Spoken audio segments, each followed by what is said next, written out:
Hello, everybody. Welcome to week number 3 of Trekation here at Film Seizure.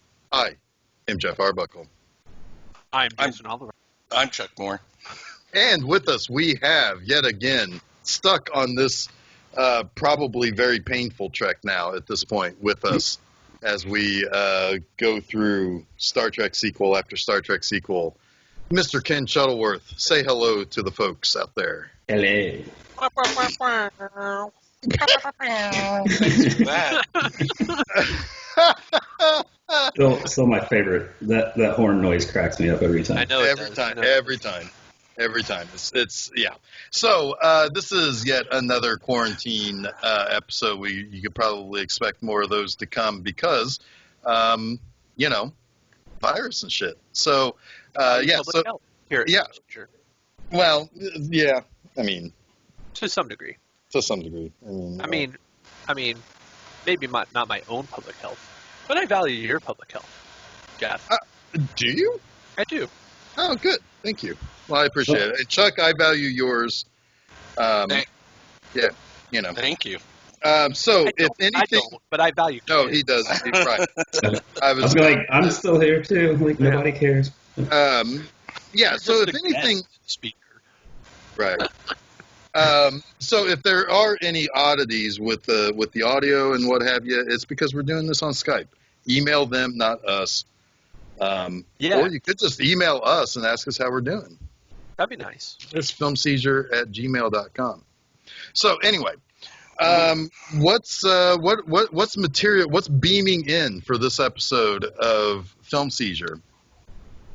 Well, we're voyaging home. Ooh, I Yeah. get home a lot. We're voyaging home for Star Trek 4. Is what we're beaming. Is what we're trekking on. Yep. This movie. So I saw Star Trek 3 in the theater, but I was little. I was really, really like maybe 5 years old or something when I saw Star Trek 3 in the theater. This one I was a little bit more aware of things.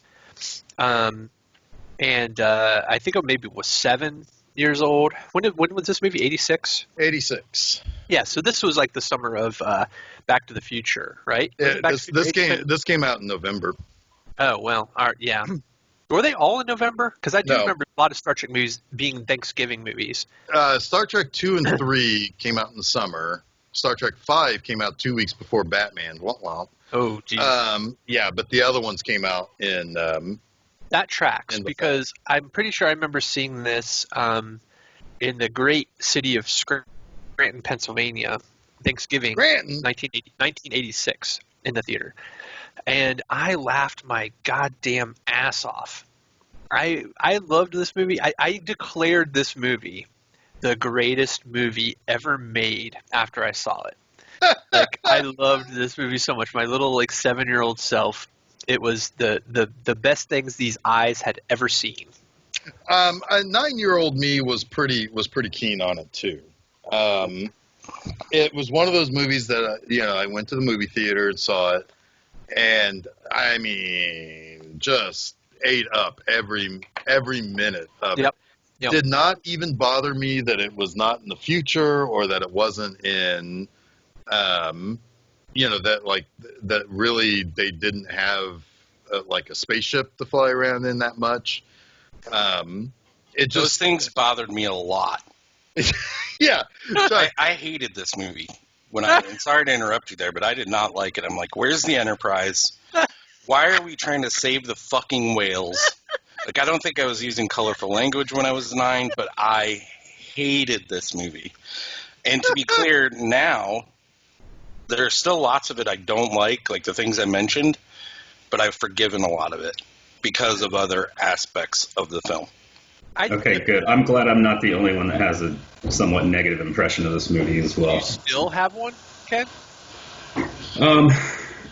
So I'm kind of was along the same lines as you guys. When I first saw it, which has been God knows how many years ago now, I enjoyed it, but it just hasn't held up for me. I am kind of with Chuck. It doesn't feel at all like a Star Trek movie. I think the whale synopsis is pretty stupid. Um, like, So this is how you guys got back into good graces with the Federation. Like, F off. Well, But, they yeah. saved the world. I mean, they saved Earth. so They It's this a is, pretty good way of getting into We'll get to my beef with the whole whale thing. But Here's the thing, I think, is I agree. There are things about this movie that are hokey, for sure. But I think that what this movie does is it allows these characters to sort of do something new, do something different, something kind of really enjoyable and just really straight up comedy. right. And for me, like, the fish out of water trope. Damn it! I wish you didn't say that. Yeah, Because to me, in two different ways, there's a fish out of water. don't say it. Damn it! That trope has been done and done and done and done. But I think probably when I was 7 years old, it's the first time I ever encountered it. Right? So there's a reason why tropes work. It's because people keep being born. Right. That's a bit of a trope itself. Right. So for me, like, for some people, they might have found it a little bit passé, a little bit like, oh, this is, Star Trek, fish out of water, like they're out of their element, whatever. But for me, as a 7-year-old, I absolutely loved it. I ate it all up. I thought it was deliciously funny. Now, do I think that it holds up as much as it did in my 7-year-old mind? No. There are things I do think are really goofy about it. But does it work as like a straight up comedy? Yeah. Fuck yeah, it does. In my opinion, it works. Here's my thing. I'm on your side, Jason. You said everything better than than I. To me, it's like you go to pitch a Star Trek movie, and you're like, let's make a fish out of water story about getting fish Out of water. out of water. Granted, a whale is not a fish. It's like, It's a mammal. give me a break. I don't know, but it turned out funny. A lot of that fish out of water stuff did work, and it worked for me now, even though I've seen it 1,000 times. I want to know if the Moby Dick theme of 2 was intentionally manifested in this story. Like, that just feels like a perfect bookend. Is that you've got Khan, who is the Ahab, searching after the white whale, in the first movie or in the second movie, and that the last chapter in the trilogy is literally a search for a whale, right? Like, that's kind of, I don't know, I kind of find that fascinating. It's interesting, and they bring Moby Dick back up, specifically. Yeah, When the guy says, do whales attack people, like in Moby Dick, when they're on the little... And I found that funny. I was like, that's a nice callback. But It's a nice callback for your humpback. yep.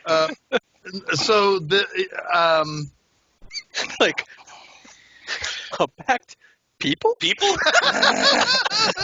no, whales. Scotty's greatest moment. Yeah. He has another one later, but Oh yeah. the fucking A that kills me. His delivery of that line, like, humpbacked people? Yeah. So here's the thing. First and foremost, they were obviously saving money by putting this in present day Sure. world. But to be honest with you, this is the best actual translation of Star Trek, what it used to be on TV, to it being put on the screen. A lot of people complain about the Next Generation movies feeling a lot like just subpar 2-part episodes that became movies. But this one is plausibly something that they could have done on the TV show. And in fact, how they actually do the time warp, where they slingshot around the sun and to be able to go faster, which That has been used in so many movies since, too. yeah. But it makes sense, because if you're thinking about like how warp speed works, the idea of folding space, and then traveling faster than the speed of light, then there is some reasonable way to explain that if you are going even faster, eventually you'll be in some sort of a time warp situation. Now, exactly how they figure out how to get exactly where, I don't know about that. Right. But, Yeah. Whatever. I mean, That's the calculations, Jeff. They do Right, the calculations. Spock's best guess is good enough for me. There is a lot of convenience in this movie because it just so happens that they get the right time drop, and then it just so happens that they see a bus. First of all, it just so happens that they go to San Francisco, and it just so happens that they see a bus with the two humpback whales that are the only humpback whales in captivity, right? It's just very convenient. So from a writing standpoint, I don't think they were all that concerned with writing like an interesting or complicated sci-fi plot. It was really more about like writing to a specific tone. Sure. And I mean, that's okay. And we have these characters that, let's have some fun with them. Right. And I think that honestly, for me, if I were, William Shatner or DeForest Kelly, I would be like, yeah, I want to do something a little different. Like, I want to be able to act in this character, but in a different way, and kind of show some range, or not even just show some range, but be able to give the opportunity to show some range, do something different. And I feel like the reason this movie is so goddamn successful is because all of those characters were given that opportunity and they relished it. Right. Spock is almost like a Leslie Nielsen Naked Gun kind of character all throughout. So good in this movie. It is outrageous how good he is in this movie. Yeah. Yeah, this is the movie that made the most money up and now if you adjust for inflation and the newer Star Trek movies have the advantage of worldwide box office that the earlier ones don't have as much of. But I mean, this was a huge hit. Up until the 2009 Star Trek movie, this was like miles ahead of all the other ones. Yeah, and I think this one could bring in a lot of people that don't normally watch Star Trek because it's got a different theme to it. You don't have to be a sci-fi fan at all to like this movie. Yeah. You might struggle through the first 20 minutes. Go ahead, Jason. Sorry. No, go ahead. So you might struggle through the first 20 minutes because it's oddly dark. Like the setup of a comedy is like, I don't think I've ever seen a comedy setup quite as weird as this one. Yeah.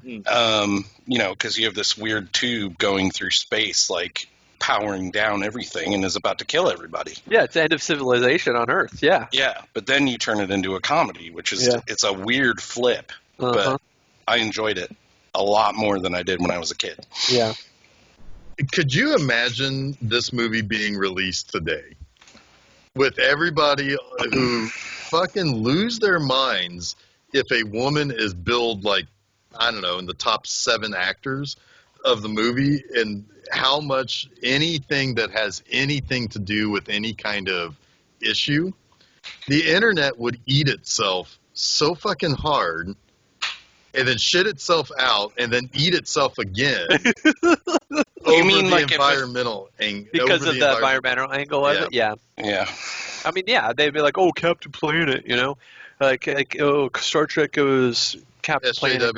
That's what I thought about it when I was a kid, though. Like, I was so annoyed at the Save the Whales. Well, there were people who were annoyed with the tone.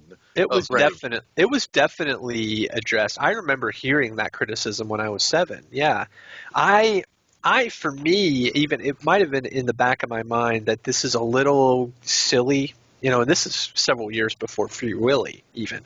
And but the comedy was so good. Like it was just a different take on these characters that I had now, grown to love as a child. Like, oh my God, Kirk and Spock and McCoy, and Scotty and so on were just like everything to me when I was 7 years old. And seeing them say things like double Dumbass. double Dumbass. dumbass on you, and when Spock does the Vulcan neck pinch on the punk with the radio on the bus, like those are moments that just tickled me to death. So all the Right. other stuff just didn't matter. It was all just a reason for this thing that I was enjoying so much to happen, right? That's weird to me though, because like I was a big Ninja Turtles fan when I was a kid, and those characters meant a ton to me. And then they made them pizza-loving, weirdos with different color masks and all that stuff. That's what this Star Trek is like, Yeah. almost. Like and it. I don't know. I didn't take to it, but I get your point too.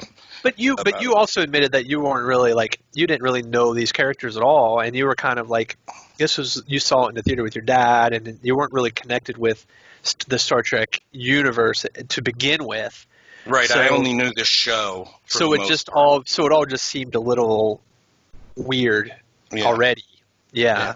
So none of it worked because you didn't maybe have the right context or approach. Probably. It's not a wrong reaction. It's just we had a different approach to the material. Yeah. That's some excellent gatekeeping there, Jason. Thank you. Nailed Yeah, it. you're not a real fan. Yep. No wonder you didn't get it. Now that you put it that way, Jeff, fuck you, Jason. No, but that's not what I'm saying at all. That's not what I'm saying at all. I know. I know. I was It's totally a different context. Yeah. I was just yanking your crank, man. I know. So anyway, so this movie again, I mean, is directly sequelized off of the movie before it. Love it. Yes, and They don't do that enough in movies, honestly. no, Where they pick up exactly where you left off in the last movie. Like, I love that. I love the serialized aspect of movies, and they just really don't do that. And some movies have in recent years, like Fast and Furious movies. yeah, and some John Wick. John Wick. Yeah. Yeah, very effective. That's a really good example of an effective way of using that. Some non-effective ways were like the Matrix sequels, or to some degree the Scream series. Yeah, Scream. Woo. But But this brings up an interesting thing for Jeff, though, because he's not a serialized storytelling fan in general. Did these work for you? As Jeff kid, is a serial- absolutely. Yeah. What about absolutely. now? Yeah, still do, because again, it's, as we kind of talked about, like as a sidebar, Chuck, it's like when Harv Bennett came along, and it started with having Nicholas Meyer as the director of Star Trek II, but Harv Bennett really knew what to pull out of the characters and how to make them like even more fully realized than they ever had been before. yeah, And that was why, more than anything, that's why I like Star Trek, is I just like Captain Kirk, Mr. Spock, Dr. McCoy, Scotty, all those guys. Yeah. So when they are not just hyper realized but fully realized, it's still to this day, like I was still laughing my ass off the other night when I was watching this one.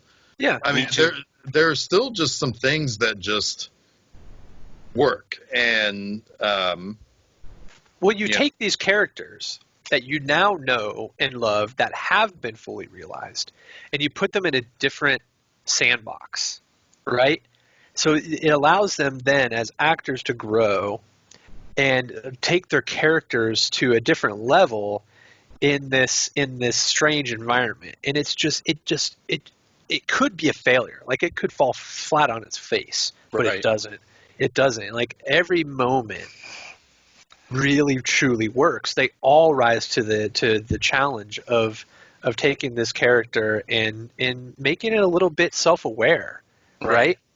Which is really kind of a scary place to go, but they probably were all kind of like, yeah, this is what keeps it fresh for us.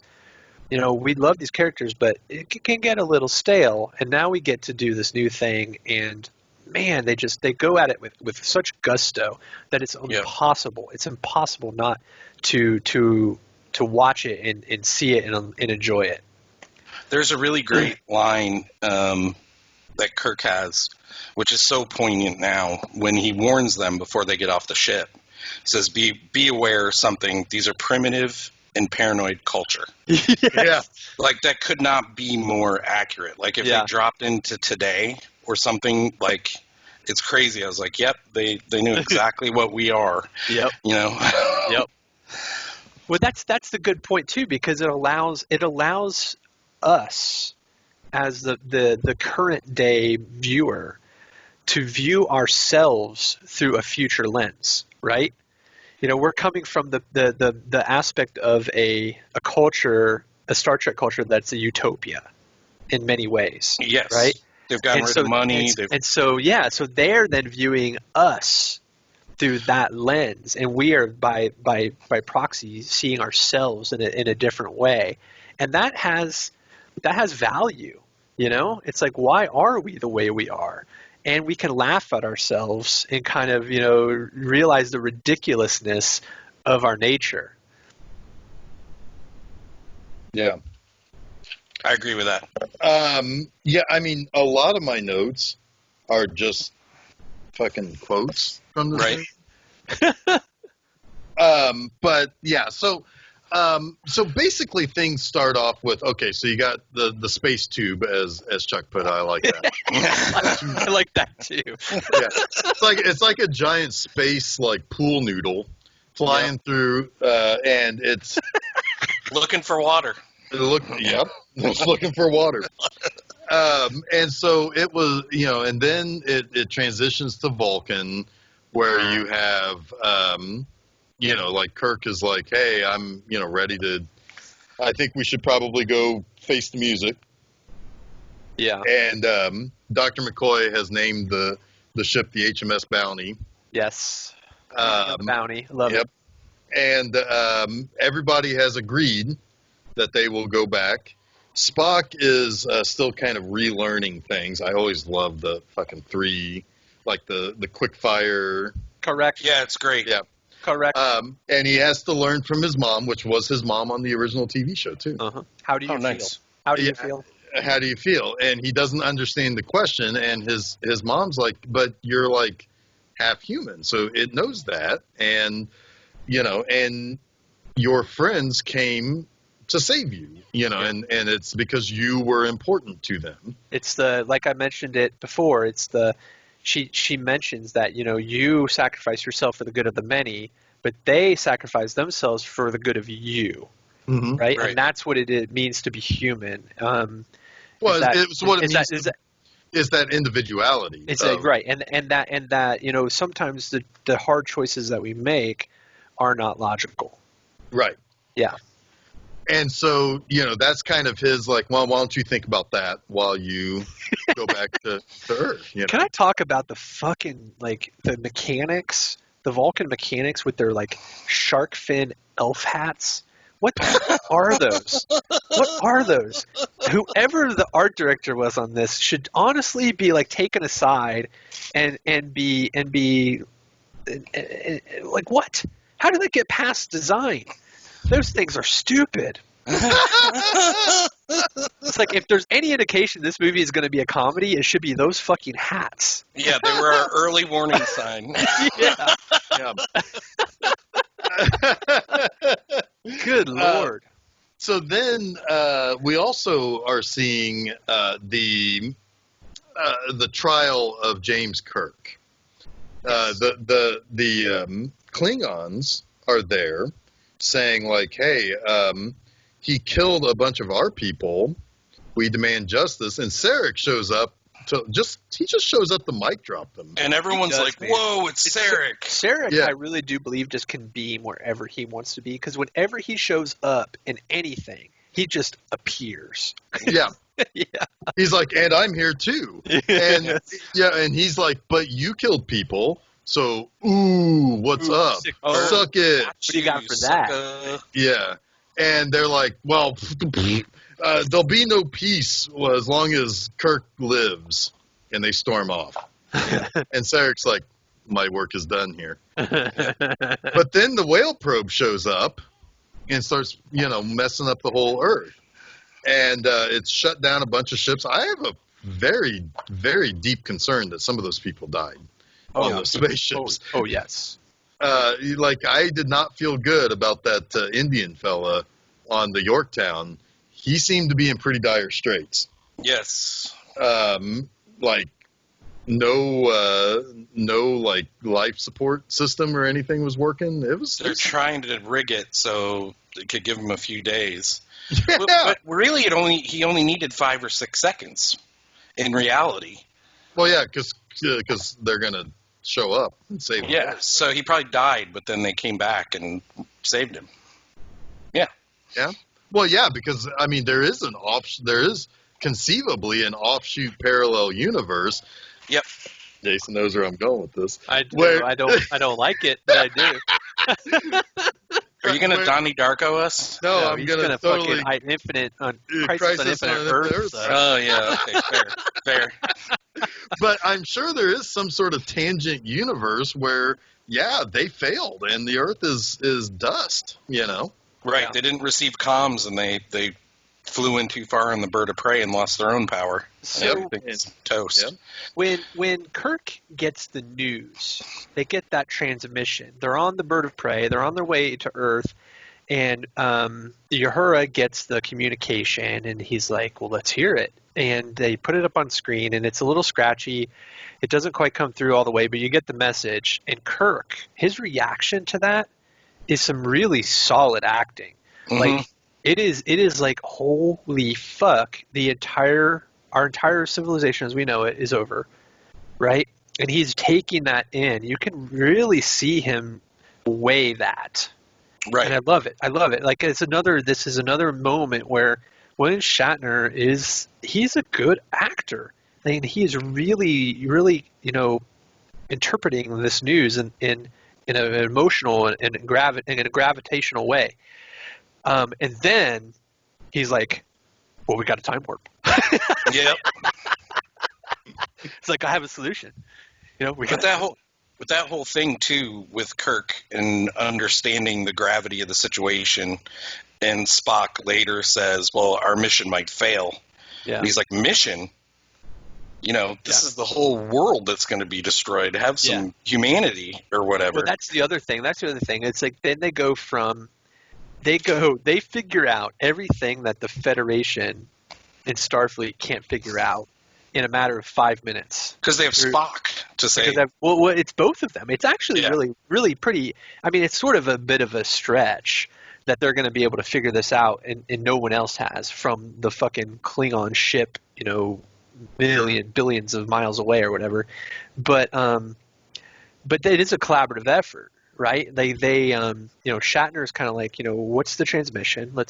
Kirk is like, let's listen to it. Spock kind of gives them the message that, well, it's probably trying to signal something that isn't messaging back. And then, Kirk is like, oh, okay, interesting. And they both kind of work it out together. Right. And then they look at all of the different animal things in their database, which is kind of ridiculous. But yeah, they figure it out, and they're like, okay, the only solution is time warp. Right. Which is probably right. We're too late. Yep. So that's also kind of silly in a lot of ways. Like Jeff is answering his door right now. I know. I'm watching that go on. It's like a Zoom background. But I don't know if the concept of time warp had been introduced into Star Trek at this point. Does anybody know? We're gonna the wrong guy is missing. I know. That's exactly right.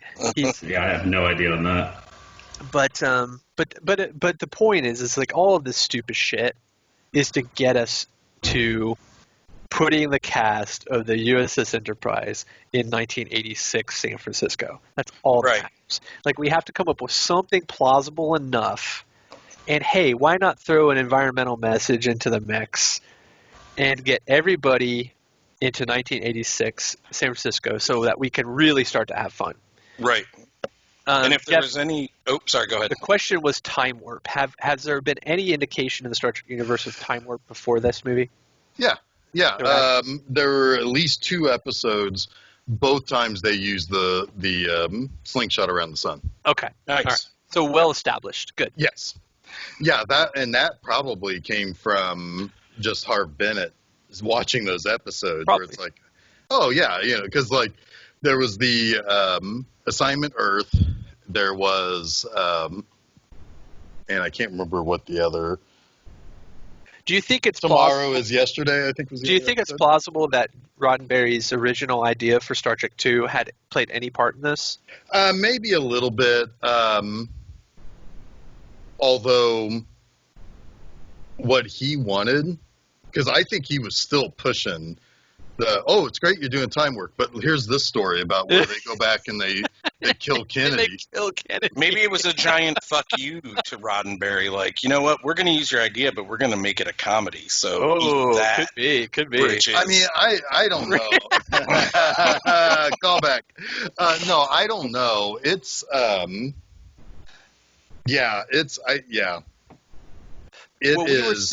we were saying, Jeff, that all these conveniences aside, like Spock and Kirk figuring out all of the plot of what they need to do, and they got to find a whale, and all of this like silly stuff really is just a device to put us into 1986 San Francisco, so that the real fun can happen. And that's kind of where we left off as you were answering a mysterious knocking. Oh yeah, sorry about that. There was I think the rainstorm caused some goofiness with some water next door. So we are now in 1986. Yeah. So basically, yeah. I mean, at this point in time, like when they get off the bird of prey and they're like, all right, everybody remember where we parked, and then it had that smash cut to like super 80s. Which is such a funny joke in and of itself. Right. Yep. Yeah. And so it's. That the whole thing about just being in the park like that plays a few other jokes, because like when they drop Spock off before they go off to their pizza dinner, and they're like, is he just gonna be here in the park? Yeah, that's just what he's gonna do. That's his thing. That's his thing. It's funny to me, like, if there was any doubt at this point, if the hats weren't enough to let you know this is comedy, when Spock puts rips his robe off and puts it around his ears and becomes the Karate Kid, yes, it's like, okay, now I know where we're at. Yes. Now I understand what this movie is. Absolutely. You're absolutely right. They haven't even time warped yet, right? And he does that. Oh, it's so great. So great. Yep.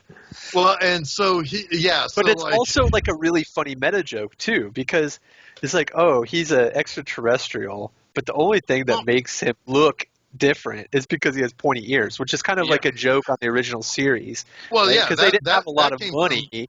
Right. You know, well, that came from, like, there are many times where he's had to hide his ears. Like, City on the Edge of Forever, they had to hide his ears. On the Nazi planet, they had to hide his ears because he would have been an outsider at that point. That's so true. Oh my God. Yeah. So like so this is playing off of a lot of like Star Trek tropes, and so like then you have so now they got to figure out like this world, so they got to get some money, so they got to go and they're going to go and pawn off those glasses. So Star Trek 2. His birthday gift from Bones. Yeah, wasn't that a birthday gift from Dr. McCoy? Well, yeah, and they will be again. That's the beauty of it. Yeah, the beauty of it. I love he gets $100 and he says, "Is that a lot of money?" Yeah. So the best part is the guy's reaction. He's kind of like shrugs at him like, yeah. This is San Francisco, so the answer is no. What's he gonna say? You know? Yeah. It kills me. Then he's got to split it up to everybody, and it's like this, and he and Spock try to don't splurge. They got to get on the bus, but they don't know what exact change means. Kills me. Then they go, and this is where Kirk is like, I think we should go to this place where they have two humpback whales named George and Tracy. Yeah, and Spock is like totally mystified by this. Right. How did he come up with that? Yeah. I also find the genius of this movie is in the pairings, right? Yes. Like putting Uhura and Chekhov together, and then putting McCoy and Scotty together, and then of course Kirk and Spock together. Like the pairings of this and the comedy, that the little opportunities that creates for jokes is just so Well, fun, and different. like, and Sulu is kind of like, apparently he's good enough to just be on his own. Yeah. It's like, He's a little bit wasted in this, but he has some good moments. yeah. He did have a subplot where he was supposed to meet one of his ancestors. Oh, no shit. Yeah, like there was like this little kid that he like runs into, or like the kid ball get away from him, so he like gives him back the ball or whatever, and then he finds out that it's like a great grandfather or something like that. That would have been neat. Yeah, and Because he does mention he was born there, but it's also kind of weird because everybody in Star Trek is from San Francisco. Well, no, that's not true. That's I know not true. Kirk is from Iowa, but I mean, Yeah, they all live in San Francisco. He only works in space. They He's all from Iowa. live in San Francisco because that's where Starfleet is. Well, I Right. guess, but so okay. The one thing that kind of got passed up here that I didn't get a chance to talk, where they were trying to figure out, it's like, okay, well, we got to go back in time. We got to go get whales. Hey, Scotty, can we fit an aquarium in this? Yeah. And I think that's when Scotty says something like, "Oh, you planning on going for a swim?" And McCoy's like, "Off the deep end." Right. But then after that, they're walking through the corridor, and they're talking about the plan. And McCoy's like, "I'd prefer a dose of common sense. You are planning to go backwards in time, find humpback whales, then bring them forward in time, drop them off, and hope to hell they tell this probe what to do with itself." It's genius because that's the whole ridiculousness of the plot. Right, and McCoy calls it out. Yeah, that's beautiful. Yeah. And so anyway, so they're there, and like, of course, Spock he's like a fish out of water 2 times over, because he's still scrambled. Yeah. Right. You know, and at one point in time, he's on the he's in the cockpit or the bridge of the bird of prey, and you know, McCoy like saddles up next to him, is like talking to him or whatever, and you know, he's talking about something, like he's talking about like the just the weirdness of everything, and how like he's not himself and or like how Spock is not himself and everything. And Spock just cuts off the conversation by saying, "Excuse me, Doctor, I'm receiving a number of distress calls," to which McCoy just looks at him and says, "I don't doubt it." Yep. And he just leaves. But yeah, so like, so already like you're dealing, like these people are living in closer quarters than they normally do too. Yeah. Because like they're like on the ship, they all have their own separate lives basically, and their own separate quarters. But for the last 3 months or so that they've been on Vulcan, they've like been together every day. And now they're all cramped inside this tiny little bird of prey. Yeah, do they shower? Like, they got to be smelling a little bit. Yeah. Mm-hmm. Well, apparently it stinks real bad inside the bird of prey. Yeah. Yes, it does. But yeah. I like, too, that, you know, you kind of get when they first end up in San Francisco, you kind of get this feeling like, oh, man, how are they going to ever possibly figure this out? Like, how are they going to get the nuclear power that they need? How are they going to craft this tank, right? You know, how are they going to find these fucking whales? You know, these are 3 insurmountable things for any of us, right? How are they going to do it? In 12 hours. In 12 hours, or whatever. And not knowing anything about, you know, 20th century San Francisco, right? Well, Yeah, they like know when they get on that bus. right. What is the exact change? But then you realize, well, they have things like transporters and teleportation, right? And phasers, and they have this technology. And from Sulu their knows future, Sulu knows how to fly a helicopter. and Sulu knows how to pilot the shit out of stuff. Yeah, so it's like, okay, yeah, they're gonna probably like stumble along here, but they have enough technological advances that they're going to figure this out. Well, and the thing is, it's like they're not completely and totally lost. No. You know, they are. Yeah, I mean, like they do know what colorful metaphors are. You know, they do know that Jacqueline Suzanne and Harold Robbins were like massively popular authors. The Giants. The Giants. So, you know, but what they know is not actually practical. It's like if we went back, let's say we slingshot around the sun and ended up in 1776. We'd know, oh, we're in Philadelphia in 1776. Then we know the Declaration of Independence is going to be written and is going to be signed or whatever, right? But we're not going to know anything practical. Right. Like, we're not going to understand, like, oh, it's, you know, it's 2 bits to ride the carriage to the, it's like, what the fuck are bits? You know, it's like, I've got 100 with Mr. Franklin's face on it. Or that it's a little weird to ask people on the street where the nuclear vessels are. Right. So it's like, God, that's comedy gold right there. It is comedy gold. Yeah. And that's one of those things I will never, ever forget seeing in the theater, like when they started in on that with the whole nuclear vessels. And it's just like, just doubled over in laughter. It's such a stupid joke, too. It like, is. In reality. And it honestly, like, it's sort of like over-joked. He says it a lot. Yes. But I think that's what makes it funny. Yeah. Yeah. Right, because at any point in time, Uhura could have taken over. Yes. Right. And wouldn't have sounded as awkward. But she never does. No. And honestly, I don't think she realizes. It's no, almost because like, it's everyday life. That's how he says things. It's so funny. But they have no idea either that talking about nuclear vessels is a big deal to that cop, too. He's like, why the hell do these people need a nuclear vessel? The cop just thinks he's a crank, you know? Yeah, maybe. He's up on, like, Haight and Ashbury or something, you know? It's like, this guy's just a goofball. Yeah. Nuclear vessels. Where are the nuclear vessels? My favorite moment in this movie, I swear to God, every time I lose my shit, is when, and I always forget it's coming, and that's, I think, the genius of it, is the scene where they go on the tour to see the humpback whales, and you meet Catherine Hicks for the first time, who's the marine biologist or whatever, and they're on the tour, and they're learning about these things, and there's already something weird happening with Spock on this tour. You know, he's saying some kind of, like, disconnected stuff, but then he disappears, and the next time you see him, he's fucking swimming in the tank with the whale, and he's mind melding the whale, and William Shatner's reactions I have that classic.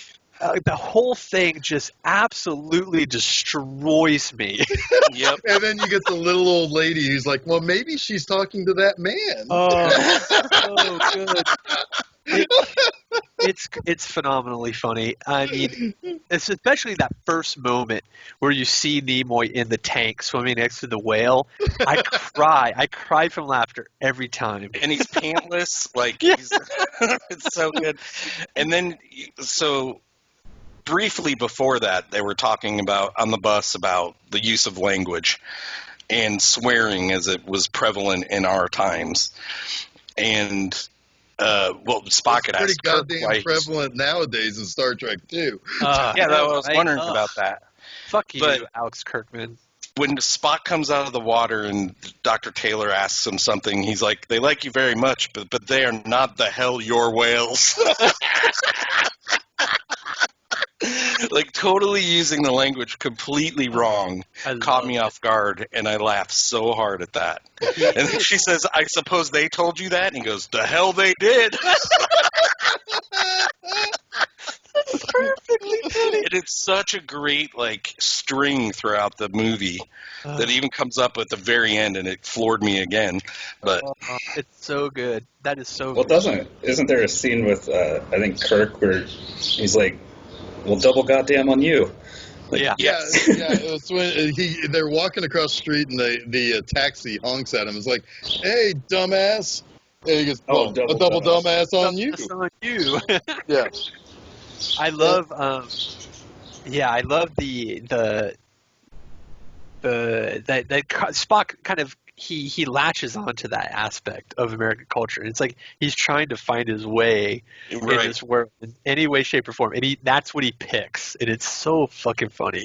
Yep. It's like, well, this is how I have to communicate with these people, or they won't Right. understand me. The Admiral told me so. Oh, it's so good. And Nimoy's timing is just perfect. Like I really do liken it to Leslie Nielsen Leslie from Nielsen, it is on that level. Absolutely. Yeah. When they they meet they meet Catherine Hicks, and they get a ride home because afterwards they get kicked out of the Cetacean Institute, and she finds them walking, and she's like, "Hey, you need a ride or whatever." And of course, there's more like the. He says that he spent some time at Berkeley, which surprisingly he knows what Berkeley is. Oh yeah, he took too much LDS in the 60s. Yeah. Yep. The Church of Latter-day Saints. Yeah. And so and this is when he's like, because there's like some really good lines here too, where he's like, it's like, well, we need a couple of whales. I'd rather have yours. And it's Right. like, we could just fly into the ocean and beam some up, but I'd rather. yeah. But then, they, of course, the whole thing with like, do you like Italian food? And Oh man, I love that. It's so confusing because they're confused by how they should answer that. They don't really know, like, even what Italian means, right? And I love it because they're not on the same page, and they both try to get on the same page, and they completely stay off the same page. Oh, Right. it's so And then cool. Kirk's like, I need to define what the page is now. I like Italian, and so and do so you. do you. And then he turns. Yeah. It's the best. Right, and so they go on their little pizza date. Yeah. And so Kirk tells Catherine Hicks, it's like, we might be able to help you in ways you can't imagine. To which she responds, or believe. And without missing a beat, Shatner says, very likely. Yep. And it's so, because he's trying to play it so coy without understanding that she's too smart for that. Like it's kind of a genius approach because he knows he's going to come off as a lunatic. right. So he's only given her as much as he needs to give her to get more information because he's constantly pressing her for information, like when are the whales going to be transported, like all that stuff, right? Well, and also So he's always being called Admiral. Yeah. It's like, he's trying to walk things back. It's really well written. Yeah. Yeah. Now my favorite, like my whole favorite comedy bit is when McCoy and Scotty are at the plexiglass factory. Oh, fuck. It's so great. good. This whole scene is great. And Scotty, of course, being, Scottish, and he's, they're great engineers and stuff. So he's being treated as like this really important person, and he's really getting lost in the part. And Boy is like his little personal assistant. That's, and of course, he wants to go to the computer and type up the transparent aluminum. Oh yeah, and he says, "Computer, computer," and like. Then the guy tells him, maybe you want to use this, and hands him the mouse, and he turns it around and is like, computer? Yeah, he's trying to talk into it. He's like, And this is then- a keyboard. He's like, Yeah, oh, it's how like, quaint. And then he types in super fast. Yep. Yeah.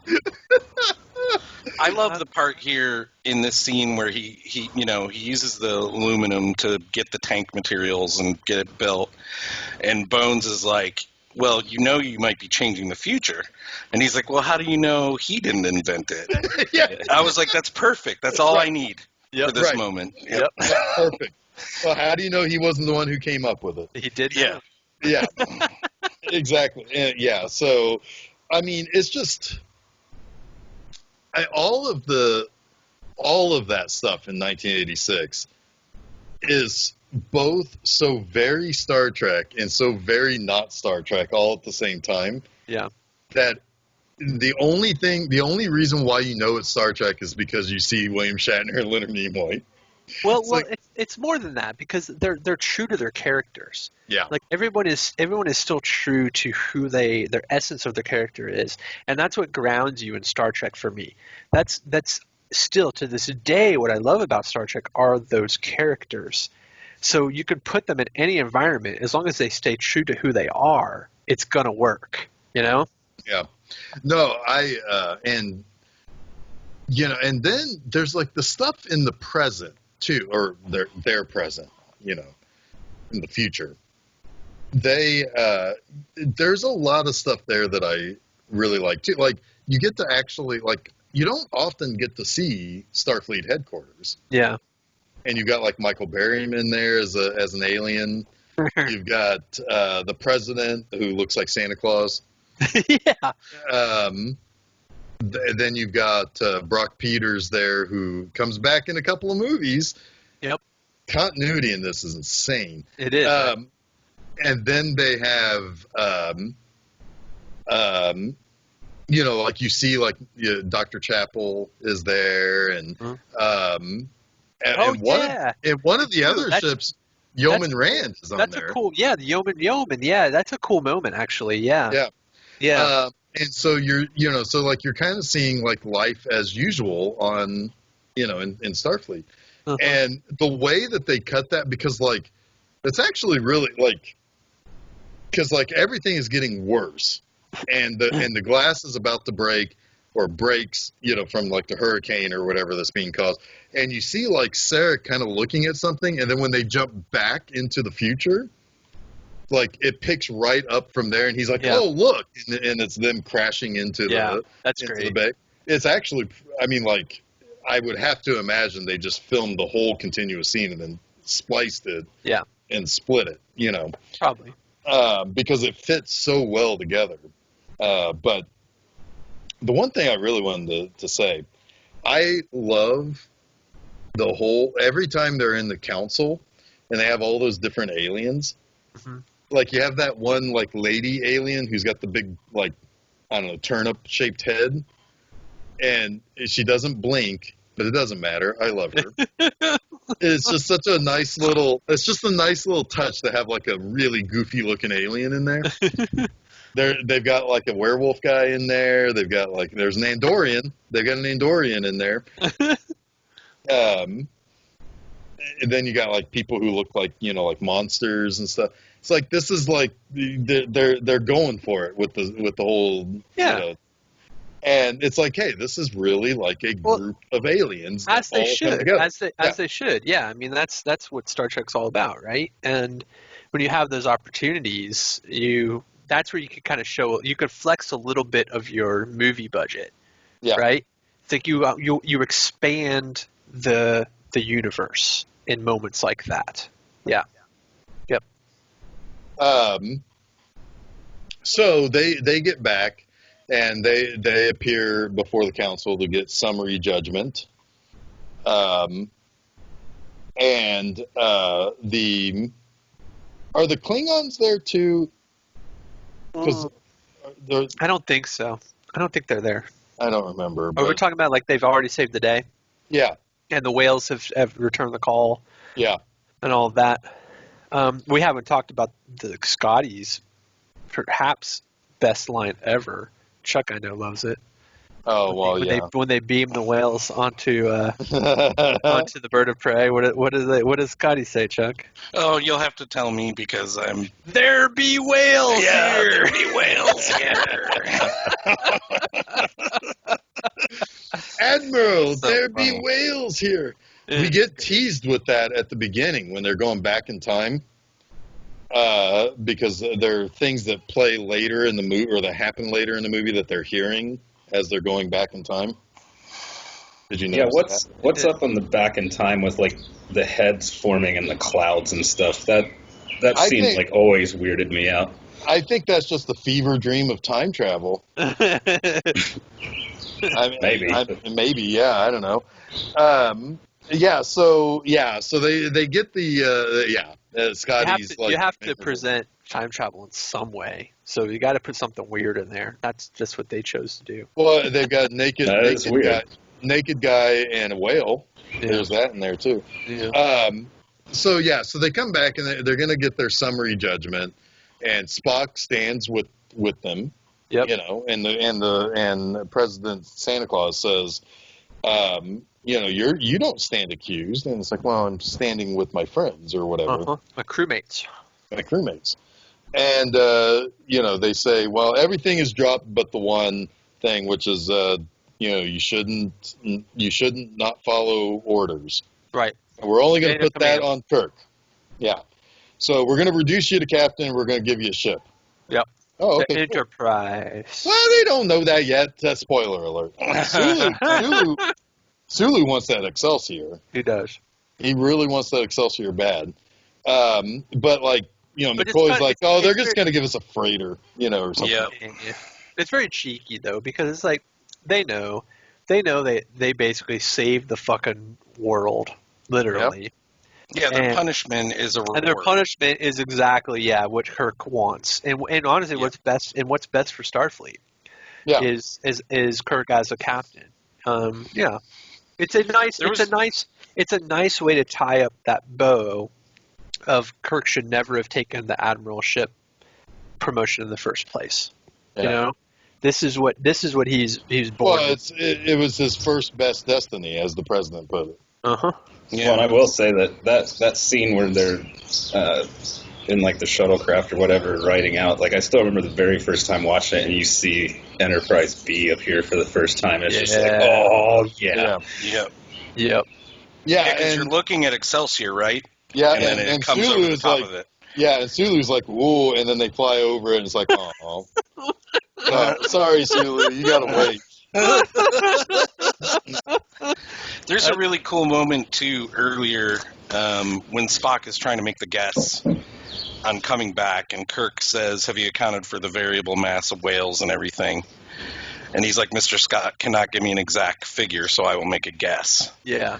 And he's like, a guess, Spock? That's extraordinary. And that whole, exchange there is just so great. It's so those three, and he's like, it's a compliment. He's like, huh. Yeah, he feels more confident in your guesses than others' facts. Yes. Yep. Yeah. I mean, that's just those three characters to me are all in that moment. Those Right. three characters to me are just. Uh-oh. I think We had a large vehicle driving by there. I think I was kidding. Ken just took off an Excelsior. Yeah, he did. Sorry, It I crapped thought I out. was still muted. And Sorry it went about blah, that. blah, blah, blah, blah. You didn't transport well enough. The time warp didn't, or not the time warp. The transport drive didn't work. Let's not do the time warp again, Jason. Let's do the Oh. time warp again. Ugh. Anyway, Nailed it. Nailed it. Anybody have anything else on the I have Voyage Home? I have one more thing, if I could, because it's the last string of the swearing. When Captain Kirk gets on the ship and he's like, "Where's that power you promised me?" And Spock goes, "1 damn minute, Admiral." It killed me. Because at that point, it's just so casual at that point. It's like, Oh, yeah. damn so minute. good. He's like, "I've got the hang of this." There's Sorry. something funny about that too, and in the context of Star Trek as a traditionally pretty wholesome series, right? For them to start cursing in Star Trek, but do it in that context, really makes it funny, and it devalues the profanity, which Right. also sort of makes it wholesome again. It's really, really smart and foresight in the writing there. And then to Jeff's point earlier, is like now we flash forward to Picard, and everybody's dropping F-bombs. It's like, why? This is not Star Trek. Like, Right. why do you feel like you need to appeal to people by using the F word in Well, this series? It doesn't ring true. Well, here's the thing. And I'm going to go off on a little tangent here for a second because I never did. I never really. I thought about like at the beginning of this quarantine. I was thinking it's like, well, I can't go see any movies, so maybe I'll do a series review of Picard or whatever, right? Because there are some good things in there. Overall, it left me wanting quite a bit, but it wasn't all wasted. And I was thinking about that very thing about like the cursing, and in particular from one particular character, the Admiral, as Red Letter Media calls her, Admiral Fuckface. But here's the thing, and this is where I think the real shame of this comes from.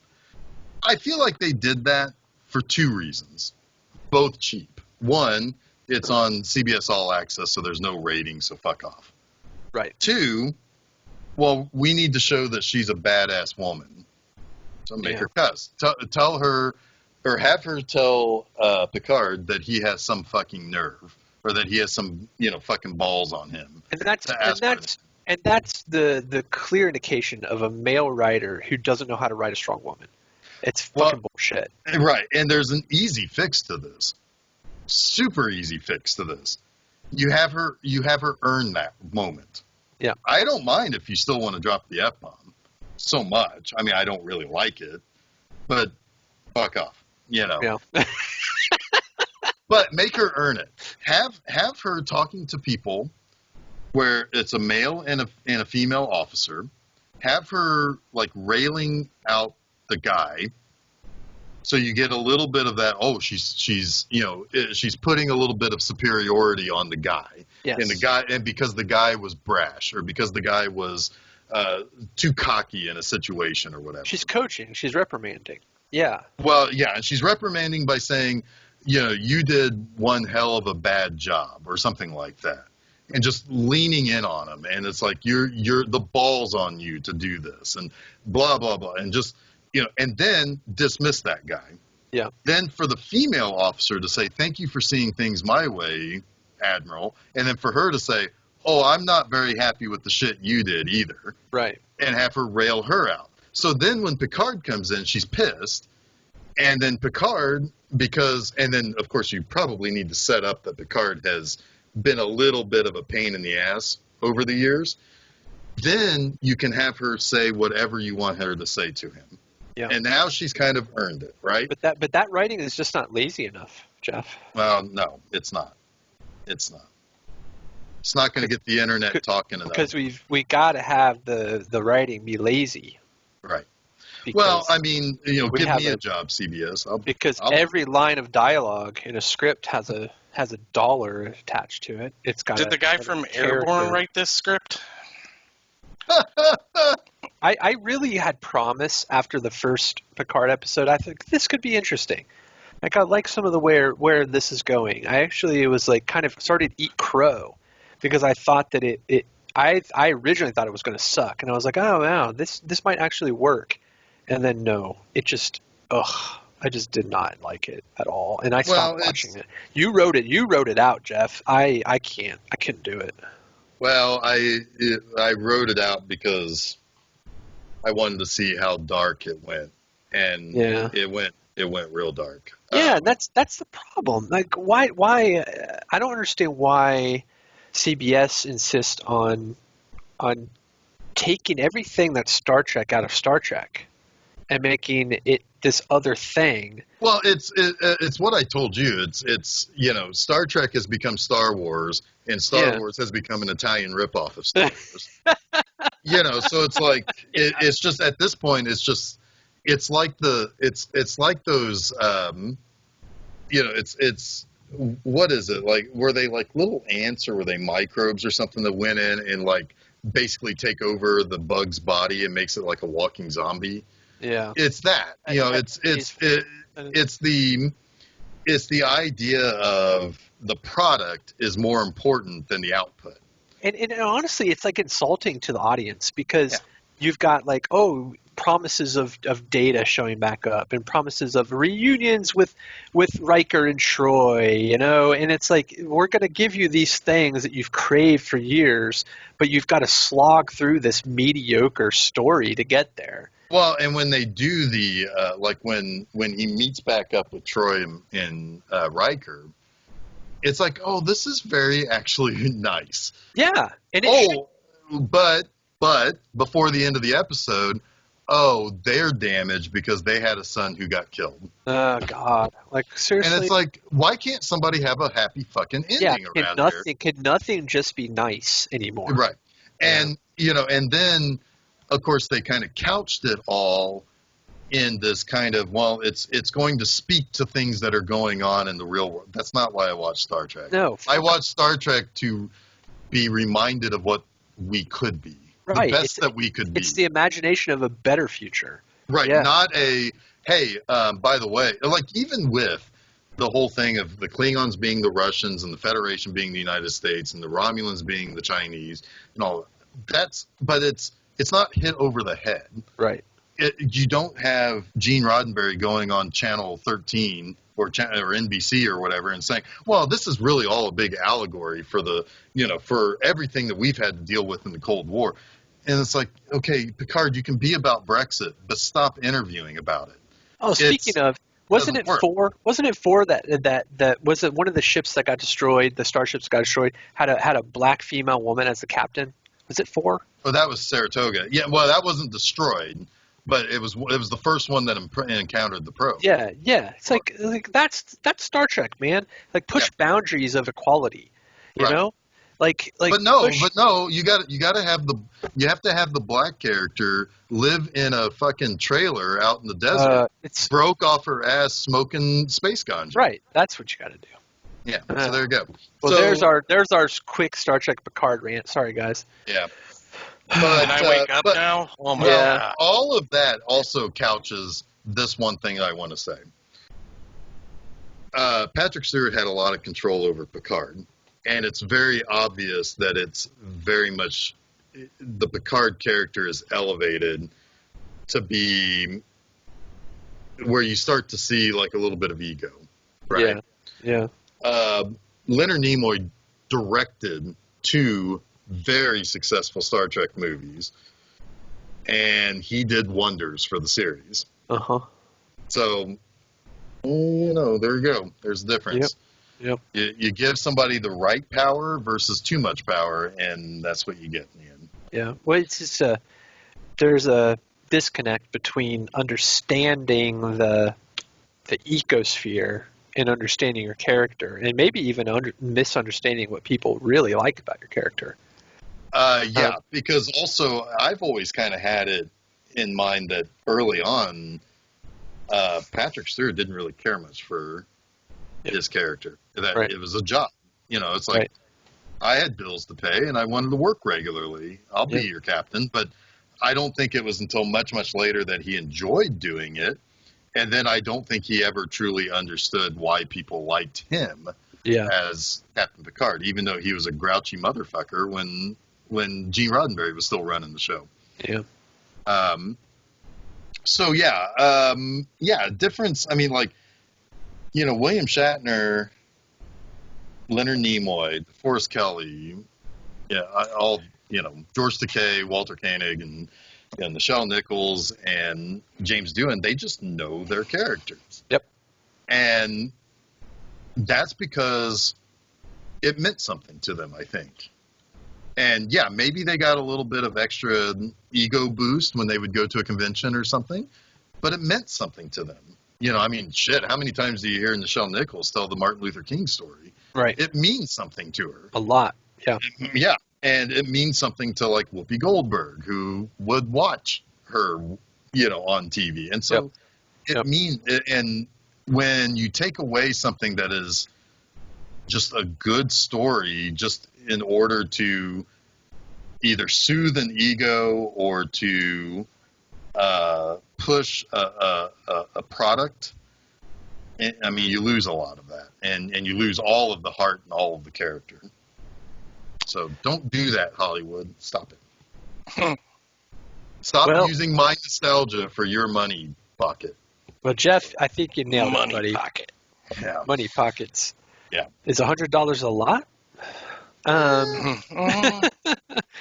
Well, I think we've done it, guys. Anything else on Star Trek? Yeah. Did any of you guys have any detractors you wanted to bring up? I know, Ken, you've been relatively quiet. Yeah, mainly just because you guys were covering a lot of what I would cover anyway. But no, I mean, I don't want to go into a diatribe about how I think the whole whale story is stupid, but I think that was kind of a really odd premise, and I'm sure it was probably done as a subtle, like, animal rights type thing, like we discussed earlier. Subtle. Well, I would say less than subtle. But, Yeah. it was very But also, intentional. people. I mean, 35 years ago, people cared about shit like that Yeah. a lot more than they do now. But Chuck did. Well, Chuck did. Chuck was just sitting there. Man, these SAW cuts. These fucking environmental assholes. Yeah. I'm not wearing a mask when I'm going to cockpit. I'm gonna burn tires in my backyard. Yep. Yeah, I understand this isn't this is not the first Star Trek movie I would show somebody who's never seen. No, because they're just not going to get the comedy. Right. For one thing, you have to really enjoy the characters of these people first. Well, I get that, but I also agree with what Chuck said earlier about this. Out of the 6, this is definitely hands down the one that if you're a Star Trek fan or not, there's something you can get into in this movie. Yeah. Yeah, that's true. That's true, because I think that you can take your peripheral understanding of Star Trek and apply it to the comedy, and you'll probably laugh. Yeah, you just got to get through that first 20 minutes till they actually get to San Francisco. Right, exactly. Yep, and that's going to be a tough slog for you. Yeah. Yep. All right. Well, cool, man. Double dumbass on all of you. Yep. The hell they did. Double dumbass on next week. Oh, this is going to be fun. I think we're going to have lots and lots of fun with the next one. This is a movie that almost is a really cool idea, but falls absolutely on its fucking face. And it is a watchable movie, man. It's a shitty movie, but boy, oh boy, is Star Trek V: The Final Frontier a fun movie. Is it? I can't wait because I have not watched this one yet. Oh boy. Yeah, this will be a fun conversation. I think so. I can come in with a completely clean, what the fuck was that I just watched? I haven't seen this movie in a long time, and I'm really looking forward to watching it for our episode next week, because I do remember one thing about Star Trek V, and it's the opening where they go camping, and it's a really nice moment. It's a really cool friendship moment, and then I don't remember anything positive after that. Well, there is the one great line, but we'll save it. We'll get there. We'll save it. Well, we'll save it because you fools, and by you fools I mean half this call, probably don't really know what we're talking about. But do they say triple dumbass on you? Oh, yes, you did it. Oh, I figured it out. Damn. This and as much as 2, 3, and 4 is a trilogy, 5 does tangentially connect to the end of 4 in kind of a way that's meant to be funny, but it also kind of, I don't know, I think they push it a little bit too much to try to make it more like 4.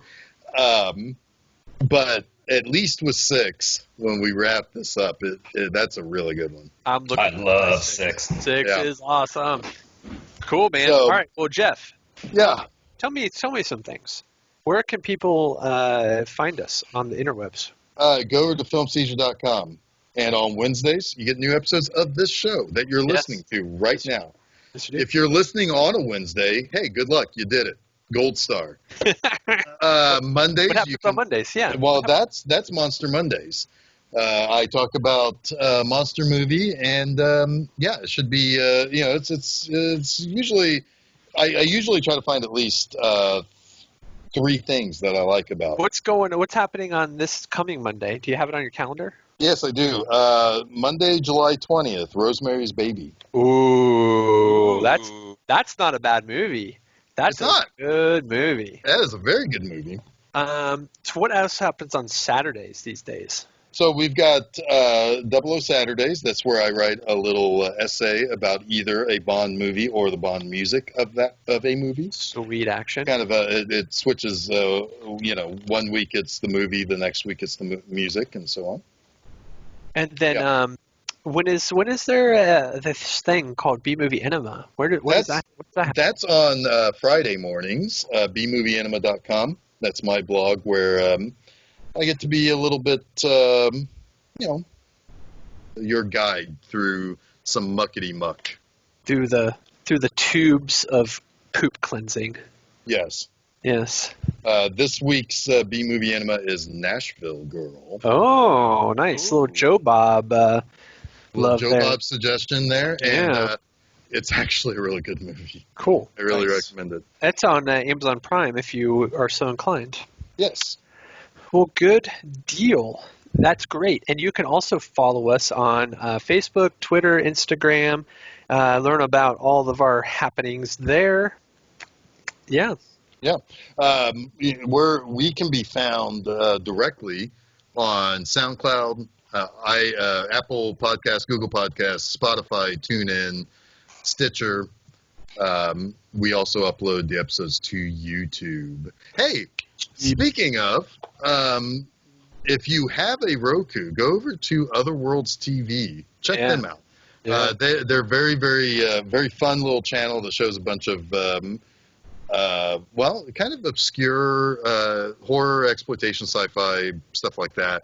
At least as of right now, at least as of this recording, Friday nights around 11 o'clock, you can actually also hear an older episode of Monster Mondays. So, Yeah. Nice. Love it. Very cool. Nice. All right. Good Well, stuff. Yeah, Well, so until we get back to it with the final frontier next week, thank you, Ken, for hanging out with us, and we look forward to bringing you back to your doom. Oh, I can't wait. Yeah, that should be fun. Again, you can beat me up for that shit. All right. Well, that's good because, Oof. yes. You might be regretting that. You It might is some regret it. shit. Is that Apparently. like a literal statement this time? Yeah. Yeah, you might You're regret, getting yeah. beamed into shit. Yeah. Yeah. But yeah, so we look forward to having you back for that, though, regardless. I am Jeff Harbuckle. I'm Chuck Moore. I am Jason Oliver, and you have been listening to Film Seizure.